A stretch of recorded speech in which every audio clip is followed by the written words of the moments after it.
Hello, everyone, and welcome. Today, we're going to dive into, seriously, the most powerful words in the entire English language, verbs. Just think of a verb as the engine of a sentence. You know, without that engine, the sentence just doesn't go anywhere. It's completely stuck. So have you ever thought about that? What is it that actually makes a sentence, well, do something? What gives it its power, its life, its energy? It's not just the nouns or the describing words. It's something way more important. Exactly. Look at this. Without a verb, we've just got a picture of a girl. She's just there. But the second we add that one little word, runs, poof, suddenly she's in motion. That is the magic of verbs. They are the action words, the doing words that make everything in a sentence happen. So here's what we've got planned.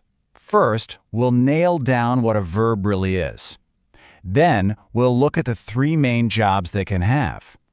After that, we're going to get into the two big families of verbs. Sounds fancy, but it's simple, I promise. Finite and non-finite. And we'll finish up with the most crucial rule of all. Making verbs agree. Ready? Let's get into it. Okay, first things first. Let's start with the absolute basics. What exactly is a verb? Well, like we said, just keep this one idea in your head. It's the engine that powers the entire sentence. Right. Here's the more official definition. A verb is a word that can show an action, like run or think. It can show something happening, an occurrence, like happen, or it can show a state of being, like is or seems. But honestly, the easiest way to remember it is just to think of it as the engine. It's the part that makes the whole thing move. Now, here's where it gets interesting. Not all verbs do the same thing. Just like people have different jobs, verbs do too.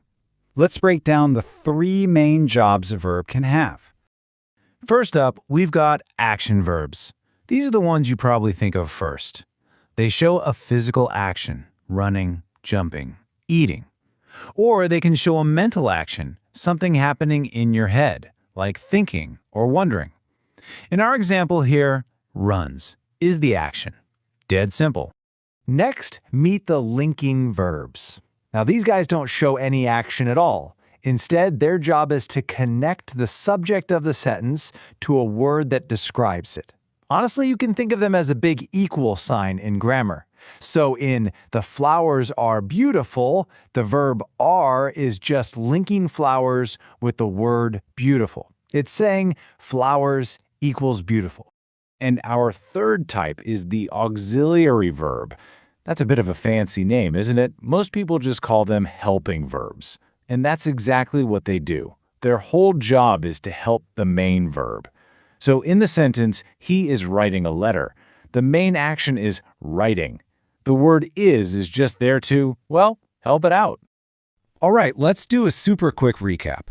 Action verbs show what someone or something does. Rohan eats. Linking verbs connect the subject to a description. Priya is happy. And auxiliary or helping verbs help the main verb. They are playing. See? Three completely different jobs. Okay, let's move on to our next big idea. We can basically sort every single verb into two big families: finite verbs and non-finite verbs. Now, I know that sounds complicated, but trust me, it's actually really simple once you see how it works. Here it is. This is the key difference right here. Finite verbs are the rule followers. They have to change their form depending on who the subject is and what the tense is. So you say I walk, but then you say he walks. See? The verb changed. But then you have the non-finite verbs. They're the rule breakers. They don't care about the rules. They do not change. For example, I like to walk, and he likes to walk. Did you see that? To walk stayed exactly the same. Total rebel. So the really important thing to remember is that a finite verb is the boss of the sentence. It's the main verb. It's the one that tells you the tense. Is this happening now, in the past, or in the future?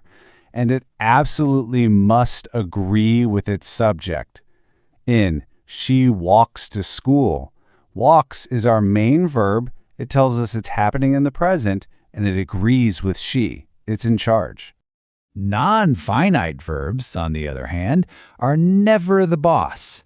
They can't be the main verb all by themselves. They always need a finite verb to help them out.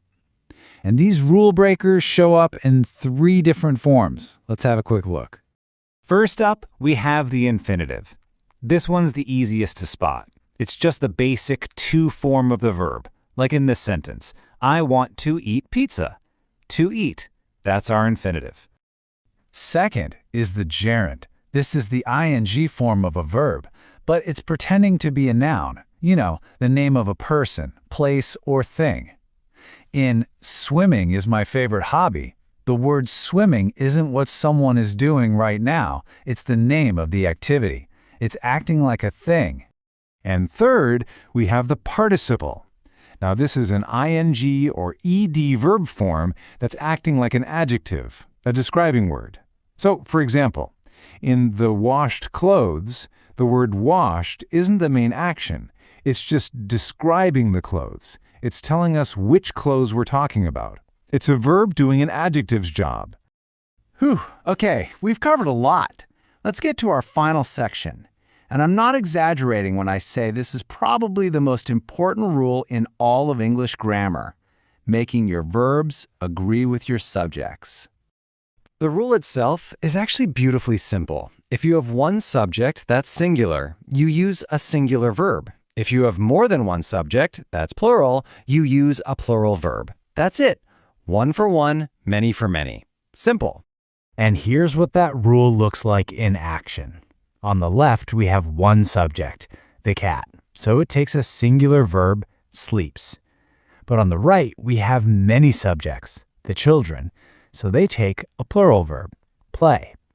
A really good trick to remember is that in the present tense, the singular verb often ends with an S. Of course, English loves to have a few tricky cases, right? So if you have two subjects joined by and, you treat them as plural. Tom and Jerry are friends. Also, words like everyone or someone, well, they feel like they should be plural, but they're always treated as singular. Everyone is here. And finally, the title of a book is always singular, even if the name itself sounds plural. The Chronicles of Narnia is a popular series. And there we have it. We've unpacked what verbs are. There are 3 big jobs, the 2 families of finite and non-finite, and of course, the golden rule of agreement. You are now well on your way to becoming a real verb master. So I want to leave you with a final thought, a little challenge. Verbs are absolutely everywhere, in every single sentence you read, write, or speak. So for the rest of today, just try to notice them. What are people doing? What words are they using for that action? The more you look for them, the more you'll start to see just how powerful these amazing little engines really are.